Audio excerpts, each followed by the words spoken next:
जय हिंद बच्चों। अभी तक हमने लास्ट पार्ट में किंग लुइस के बारे में जाना, फ्रेंच सोसाइटी के बारे में जाना, फिर वहाँ पर किस तरीके से टैक्स दिए जाते थे लोगों द्वारा, ये देखा हमने। फिर सबसिस्टेंस क्राइसिस क्यों हुई थी फ्रांस में, इन सब के बारे में जाना, और फ्रेंच फिलोसोफर्स का क्या योगदान रहा, इन सब चीज़ों को हमने देखा। इस सेशन में हम आगे बात करेंगे कि कैसे फ्रेंच रेवोल्यूशन जो है वो उसको किस तरीके से आगे उसको बढ़ाया गया, किस तरीके से उसमें चेंजेस आए, क्या क्या ऐसे इवेंट्स हुए, जिन चीज़ों को हम जानेंगे इस चैप्टर में। तो बात होती है कि किंग लुइस जो ये चाह रहा था कि हमें कर बढ़ाने चाहिए, टैक्सेस बढ़ाने चाहिए, और क्यों बढ़ाने चाहिए, वो उसको इस वजह से बढ़ाने पड़ रहे थे क्योंकि उसका जो ट्रेजरी था, जो राजसी खजाना था, वो क्या हो गया था, पूरी तरीके से खाली हो गया था। उसको भरने के लिए उसने एक प्रपोज किया, लेकिन टैक्स को लगाने से पहले उसे एक एस्टेट जनरल नाम की एक जो संस्था होती थी उसे उसकी एक मीटिंग करनी पड़ती थी। तो 5 मई 1789 को किंग लुइस ने एक एस्टेट जनरल की मीटिंग बुलाई। और इस मीटिंग में क्या होता था कि एस्टेट जनरल क्या होता था, एक ऐसी सभा होती थी जिसमें फर्स्ट एस्टेट, सेकंड एस्टेट और थर्ड एस्टेट, तीनों एस्टेट के लोग उसमें रिप्रेजेंट होते थे। और इन सभी लोगों के साथ सलाह मशवरा करने के बाद ही हम टैक्सेस को बढ़ा सकते थे। तो ऐसे केस में वहाँ पर 5 मई 1789 को एक सभा बुलाई गई, और उस सभा में क्या क्या बातें हुई ये हम देखते हैं। तो बच्चों, जैसा आप इस पिक्चर में देख रहे हैं, एक पैलेस है जिसके अंदर किंग ने एक सभा बुलाई है स्टेट जनरल की। काफ़ी आपको भीड़ दिखाई दे रही है। दरअसल में इसमें सभी तीनों एस्टेट्स के लोग शामिल थे। अब जब इस मीटिंग में बात हुई वोट करने की, तो एस्टेट पुराने समय में ये चला आ रहा था कि तीनों एस्टेट्स के लिए 1 वोट 1 एस्टेट था, यानी हर स्टेट के लिए एक एक वोट का प्रावधान था। तो इस तरीके से अगर देखा जाए तो अगर पहला एस्टेट और सेकंड एस्टेट अगर मिलके डिसाइड कर दे ये चीज़ें कि हमें इस डिसीजन पे पहुंचना है, तो थर्ड एस्टेट उसमें कुछ नहीं कर सकता था, क्योंकि 2:1 हो जाता वोट का प्रोपोर्शन। ऐसे केस में वहां पर जो थर्ड एस्टेट के लोग थे, उन्होंने ये डिमांड करी राजा से कि क्यों ना हम इसे 1 पर्सन 1 वोट के तरीके से इसका इस्तेमाल करें, और हर किसी को एक वोट देने की उन्होंने अपील करी, जिसको सिरे से वहां पर खारिज कर दिया गया। इस बात से दुखी होकर वहां पर जो थर्ड एस्टेट के लोग थे, उन्होंने उस सभा का क्या किया, बॉयकॉट कर दिया, और वॉकआउट करके वहां आसपास ही एक उनका एक टेनिस कोर्ट था, तो उस जगह पे जाके उन्होंने वहां पर अपनी एक मीटिंग रखी। और उस मीटिंग में उस दिन उन्होंने डिसाइड किया कि हम इस तरीके की मनमानी नहीं चलने देंगे, और हम एक नया संविधान लिखेंगे। और उसी दिन से उन्होंने एक नए नेशनल असेंबली की शुरुआत करी, जिसने एक कॉन्स्टिट्यूशन, फ्रांस का जो कॉन्स्टिट्यूशन था, उसको लिखने की शुरुआत करी। तो बच्चों, इस नेशनल असेंबली के एक स्वरूप में आने के बाद वहां फ्रांस में बहुत सारे चेंजेस देखने को मिले। सबसे पहला चेंज ये देखने को मिला कि वहां पर उन्होंने इसे मोनार्की से कॉन्स्टिट्यूशनल मोनार्की में कन्वर्ट कर दिया फ्रांस को। अब मोनार्की क्या थी कि वो पूरी तरीके से एक राजतंत्र था, यानी राजा का बेटा ही जो होगा वो राजा बनेगा, या फिर सारे रूल्स और रेगुलेशंस जो होंगे वो सारी चीजें कौन एग्जीक्यूट करेगा, वो सिर्फ राजा करेगा। लेकिन कॉन्स्टिट्यूशनल मोनार्की का अर्थ होता है कि राजा कोई भी जो डिसीजन लेगा वो किसके अकॉर्डिंग लेगा, वो कॉन्स्टिट्यूशन को ध्यान में रखकर ही अपने सारे डिसीजंस ले सकता है। तो इससे क्या हुआ, इस नेशनल असेंबली ने सबसे पहला काम किया कि जो राजा की अनलिमिटेड पावर थी, उन पावर्स को उन्होंने लिमिट किया, और इस तरीके से ये कॉन्स्टिट्यूशनल मोनार्की में कन्वर्ट हुआ। इस असेंबली ने और बहुत सारे काम किए, जैसे उन्होंने सबसे पहले जो सिस्टम चला आ रहा था वोट देने का, उस वोट देने के सिस्टम को ही उन्होंने पूरी तरीके से चेंज किया। इसे हम एक फ्लो चार्ट के थ्रू समझेंगे। तो बच्चों, जैसा कि आप इस डायग्राम में देख रहे हैं कि सबसे पहला काम किया गया कि जो जुडिशरी, एग्जीक्यूटिव और लेजिस्लेचर, इन तीनों को सेपरेट कर दिया गया और कहा गया कि जो वोट देने का अधिकार होगा वो एक्टिव सिटीजन्स की तरफ से होगा। अब वो एक्टिव सिटीजन्स क्या थे, यानी सभी को वोट देने का अधिकार नहीं था, लेकिन फिर भी 25 साल से उम्र वाले जो ऊपर के उम्र के व्यक्ति थे, केवल पुरुष ना कि महिलाएं, और साथ ही साथ जो लोग 3 दिन की अपनी दिहाड़ी को कंट्रीब्यूट कर सकते थे, केवल वही लोग क्या देने के अधिकारी रहे, वोट देने के अधिकारी रहे। और इसी तरीके से वो इलेक्टर्स बनते थे और साथ में वही लोग नेशनल असेंबली में की स्थापना करते थे, और जो नेशनल असेंबली फिर उन सारी चीजों को एग्जीक्यूट करती थी और इन सब चीजों का ऑब्जर्वेशन करती थी। इस नेशनल असेंबली ने बच्चों एक और खास चीज के डिक्लेरेशन किया, वो डिक्लेरेशन था राइट्स ऑफ मैन। अब ये राइट्स ऑफ मैन क्या था, ये एक ऐसे राइट्स थे जैसे राइट टू स्पीच, जो आज हम अपने डेमोक्रेटिक राइट्स जिन्हें हम बोलते हैं फंडामेंटल राइट्स हैं, इसकी शुरुआत इट्स राइट्स ऑफ मैन से हमें देखने को मिलता है। जैसे right to vote, right to freedom, right to freedom of speech, right to freedom of expression, इस तरह लिबर्टी, इक्वलिटी बिफोर लॉ, ये सभी कुछ किसकी देन है, इस राइट्स ऑफ मैन की। और इसमें उन्होंने ये कहा कि ये जो राइट्स हैं ये नेचुरल भी हैं और इनअलाइनेबल भी हैं। अब ये नेचुरल क्या है, नेचुरल ये हैं कि इनको ये जन्म से ही बाय बर्थ हर ह्यूमन बीइंग को मिलने चाहिए। ऐसा नहीं कि राजा की मर्जी है तो राजा ही उन्हें देगा, ये ये नेचुरल है हर ह्यूमन बीइंग के लिए। और साथ ही साथ इनअलाइनेबल है। इनअलाइनेबल का मतलब है कि ऐसी कोई भी चीज जो किसी और के द्वारा छीनी ना जा सके। यानी ऐसा नहीं है कि अगर ये राइट्स आपको मिले हैं तो जब राजा की मर्जी होगी और वो उसे हटा दे, नहीं। तो these are the rights which are by for human being by birth and which can not be taken away from any one. तो बच्चों, अभी तक तो हमने देखा कि फ्रांस में किस तरीके से कॉन्स्टिट्यूशनल मोनार्की आई। अब वहां पर एब्सोल्यूट मोनार्की, जो मोनार्की से वहां पर रिपब्लिक किस तरीके से आया, उसके भी बहुत सारे कारण हैं। दरअसल में जब लुई 16 ने को बहुत उसकी पावर्स को लिमिट कर दिया गया, तो ऐसे में वो नॉर्मली तो मान गया, लेकिन अंदर ही अंदर उसके ये लग रहा था कि मैं किस तरीके से कोई ऐसा षड्यंत्र करूं कि जिस तरीके से मेरी पावर्स मेरे पास वापस आ जाए। ऐसे में उसने अपने पड़ोसी देश जो प्रशा थे और ऑस्ट्रिया थे, उन देशों के साथ चुपचाप मिलकर यहाँ पर नेशनल असेंबली के ऊपर हमला करके और वापस से अपनी पावर को रीस्टोर करने की एक साजिश रची। ऐसे में उस नेशनल असेंबली को ये थोड़ी भनक लग गई और उन्होंने एक वॉर डिक्लेयर कर दी अगेंस्ट प्रशा एंड ऑस्ट्रिया। अब ऑस्ट्रिया और प्रशा के खिलाफ जब ये युद्ध होने लगा तो वहां पर जो लोग थे वो एक ट्रूप्स की तरह जाने लगे और पेट्रियोटिक सॉन्ग गाने लगे अपने फ्रांस की रक्षा के लिए। सबके अंदर एक नेशनलिज्म की फीलिंग आ गई, पेट्रियोटिक फीलिंग आ गई। और वो कौन सा गाना गाते हुए जा रहे थे, उस गाने को, इस पेट्रियोटिक सॉन्ग का जो नाम था वो था मार्साइलेस। मार्साइलेस क्यों नाम था, क्योंकि वो मार्सलिस एक जगह थी, वहां से उस रास्ते से होते हुए वो पेट्रियोटिक सॉन्ग गाते हुए जा रहे थे, इसलिए उसका नाम मार्साइलेस रखा। और मार्साइलेस क्या है, ये आज भी फ्रांस का नेशनल एंथम है।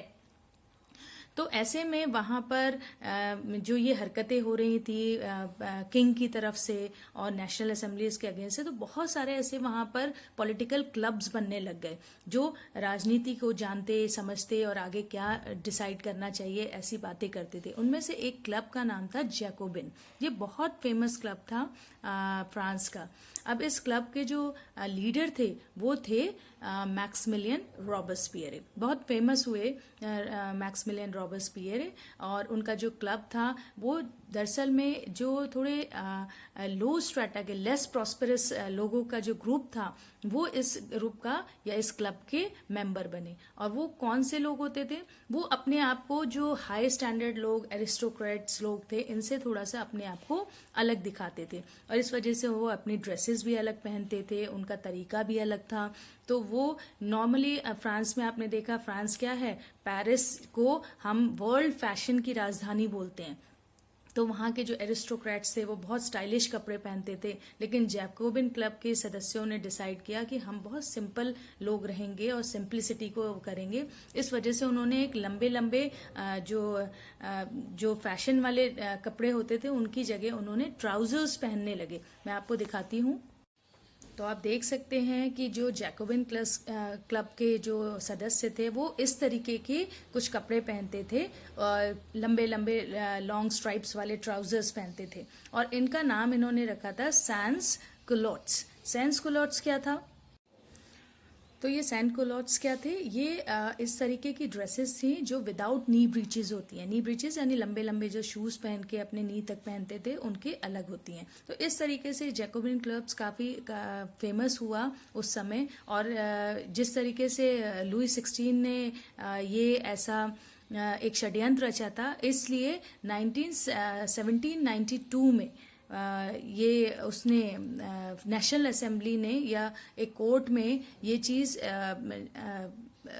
एक तरीके से कंफर्म हो गई कि जो किंग लुई 16 है वो एक तरह से ट्रेजन मतलब देशद्रोह के रूप में गिल्टी पाया गया, और इस तरीके से 1793 में उसको फांसी पर लटका दिया गया, वहां पर उसको एग्जीक्यूट कर दिया गया। और थोड़े दिनों बाद मैरी एंटोइनेट, जो उसकी रानी थी, बेवकूफ रानी भी कहा जाता था। क्यों कहा जाता था ये आपको पता होगा कि जब जनता भूख कर रही थी तो वो उनके पास गई कि राजा के पास जब जाते हैं तो बोलते हैं कि हमें रोटी दो। तो वो बोलती है कि अगर रोटी नहीं है तो आप ब्रेड खा लो, आप डबल रोटी खा लो, पाव खा लो, केक खा लो। तो इस तरीके से वो मैरी एंटोइनेट जो थी उसको भी बाद में क्या कर दिया गया, मार दिया गया। और इस प्रकार से जो फ्रांस था वो पूरी तरीके से मोनार्की के बाद वो रिपब्लिक बन गया। और रिपब्लिक क्या होता है? रिपब्लिक होता है जो हेड ऑफ द गवर्नमेंट होती है, यानी जो सबसे ऊपर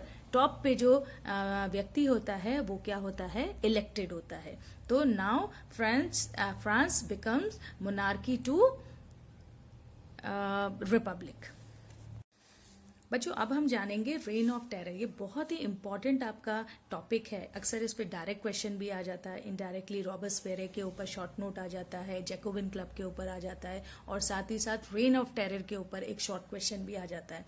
तो रेन ऑफ टेरर क्या था? ये 1793 से 94 का एक समय था जिसे रेन ऑफ टेरर कहा जाता है। 1793 में आपने देखा कि राजा को मार दिया गया, तो उसका फायदा क्या उठाया गया? जो जैकोबिन क्लब था जो उस समय बहुत फेमस हो रहा था, लोगों के बीच बहुत लोकप्रिय हो रहा था, उसका जो लीडर था रॉबर्सपियर, वो एक तरीके से हेड बन गया और उसने सारा कमान अपने हाथों में ले लिया। तो जो रॉबर्सपियर था वो बहुत चेंज लाना चाह रहा था अभी तक की जो पुरानी नीतियां चल रही थी फ्रांस में। तो वो देखता था कि जो फ्रांस का कोई भी दुश्मन है जो उसको अच्छी तरीके से नहीं समझ में आ रहा होता था, जैसे कि जो नोबल्स होते थे, एरिस्टोक्रेट्स होते थे, या बड़े बड़े लोग होते थे जो समाज के दुश्मन होते थे, अगर वो अच्छे से काम नहीं कर रहे हैं फ्रांस में, तो वो उनको तुरंत क्या करता था? इम्प्रिजन करता था, और बाद में उनके ऊपर क्या मुकदमे चलाए जाते थे। और इन केस अगर किसी कारणवश वो व्यक्ति गिल्टी पाया जाता था या गुनहगार साबित होता था, तो ऐसे लोगों के लिए उसने एक नई व्यवस्था स्टार्ट करी थी, वो थी गिलिटाइन। गिलिटाइन क्या था? ये एक ऐसी डिवाइस थी। कैसी डिवाइस थी? जैसे दो पोल्स थे, उन पोल्स के बीच में ऊपर एक कटिंग करने के लिए एक आरी रखी जाती थी, और नीचे एक ऐसा प्लेटफॉर्म बनाया जाता था जिसमें बीच में जगह खाली रखी जाती थी, और व्यक्ति अपनी गर्दन उसमें लगाता था, और ऊपर से जो वो आरी आती थी उससे उस व्यक्ति का गला काट दिया जाता था। उन्होंने कहा फांसी जैसी सजा उतनी ज्यादा और स्ट्रिक्ट नहीं है, हम इसको गिलिटाइन करते हैं। और ये किसकी उत्पत्ति थी? डॉक्टर गिलिटाइन नाम के एक व्यक्ति की उत्पत्ति थी। तो इस तरीके से वहां पर गिलिटाइन काफी फेमस हुआ और लोग बहुत डरने लगे, इसी वजह से उसका नाम रेन ऑफ टेरर है। इसमें और भी थी। अगर रॉबर्सपियर की बात करें तो रॉबर्सपियर जो था वो बहुत चेंजेस लाया, उसने बहुत सारी चीज़ चेंज करी फ्रांस में, जैसे कि जो उसने फूड की राशनिंग स्टार्ट करी। राशनिंग मतलब हर किसी को समान रूप में ही भोजन दिया जाएगा, ये नहीं कि अमीर ज़्यादा ले लें और गरीब कम लें, नहीं, उसने राशनिंग कर दी। जैसे हम राशन की दुकानों में देखते हैं ना कि कंट्रोल में लिमिटेड आइटम्स मिलते हैं सबको, ऐसा ही किया उसने।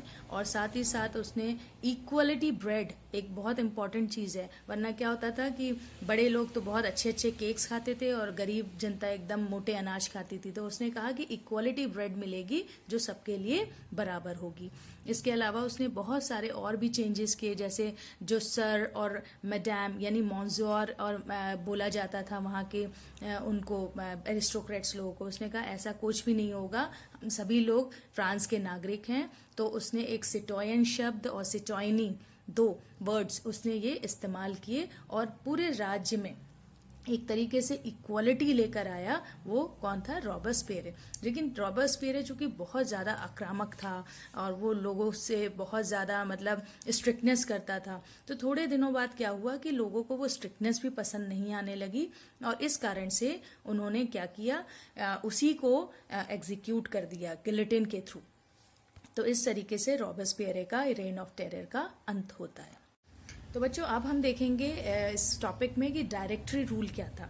अब अगर हम ध्यान दें तो देखें कि पहले स्टेट जनरल था, फिर नेशनल असेंबली आया और अब एक डायरेक्टरी रूल आया। After the fall of Jacobian government के बाद से क्या हुआ वहाँ पर कि जो वहाँ की जो मिडिल क्लास थी वहाँ के, उसमें जो रिच पीपल थे, उन्होंने उस सत्ता को जैकोबिन क्लब से हासिल कर लिया। और लेकिन अब वो डर गए थे कि किसी एक इंसान को तो उन्हें बनाना नहीं है, क्योंकि एक इंसान क्या हो जाता है, तानाशाह हो जाता है। तो सारी पावर्स अगर उसके हाथ में आएंगी तो वो फिर से तानाशाह बन जाएगा। ऐसे केस में उन्होंने क्या किया कि 2 तरीके की चीजें बनाई, एक लेजिस्लेटिव काउंसिल बनाया और एक डायरेक्टरी बनाई। और डायरेक्टरी में भी उन्होंने क्या किया, 5 सदस्यों से मिलकर ये डायरेक्टरी बनती थी। उन्होंने कहा हम सिंगल पर्सन के हाथ में ये पावर नहीं देंगे। तो लेजिस्लेटिव काउंसिल से लोग इलेक्ट करके डायरेक्टरी को उन्होंने 5 सदस्यों वाली एक डायरेक्टरी बनाई और ये डायरेक्टरी सारे कामकाज संभालती थी। लेकिन अक्सर क्या होता था, एक लेजिस्लेटिव काउंसिल में और डायरेक्टरी में, डायरेक्टरी हो गई एग्जीक्यूटिव और लेजिस्लेटिव काउंसिल हो गई उनकी लेजिस्लेचर, इन दोनों के बीच में आपसी क्या होती थी, तनातनी रहती थी, कभी वो कुछ कह रहे कभी वो। ऐसे में क्या हुआ कि धीरे धीरे डायरेक्टरी अपनी जो इम्पोर्टेंस थी वो खोती जा रही थी। और तो इसी बीच में नेपोलियन बोनापार्ट, जो एक फ्रांस का महान शासक कहा जाता है, उसका उदय होता है और वो डायरेक्टरी को वो करके बंद करवा के वो नए तरीके से फ्रांस की राजगद्दी संभालता है। तो बच्चों अब हम झटपट से एक रिकैप कर लेते हैं इस सेशन में कि हमने इस सेशन में क्या क्या चीज़ें पढ़ी।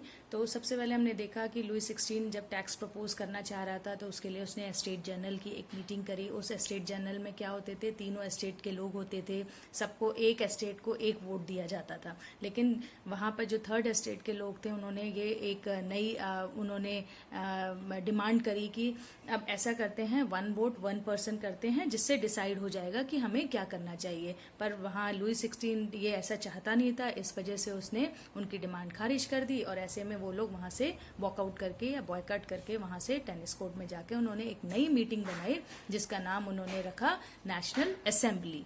अब इसमें क्या हुआ कि नेशनल असेंबली ने एक नए तरीके का कॉन्स्टिट्यूशन स्टार्ट करा और वो उसका नाम उन्होंने राइट्स ऑफ मैन, जो एक कॉन्स्टिट्यूशन जो स्टार्ट होता है वो राइट्स ऑफ मैन, और इस तरीके से उन्होंने जो लुई 16 थी उसकी पावर को लिमिट कर दिया और इस तरीके से मोनार्की किसमें कन्वर्ट हो गई थी, कॉन्स्टिट्यूशनल मोनार्की में। राइट्स ऑफ मैन में उन्होंने बहुत सारी ऐसे सिस्टम्स लेकर आए जिससे हम आज के डेमोक्रेटिक वैल्यूज के तौर पे देखते हैं कि लिबर्टी लाए, वो इक्वालिटी लाए। उन्होंने कहा वोट इस तरीके से देना चाहिए, 25 साल के सभी लोगों को देना चाहिए।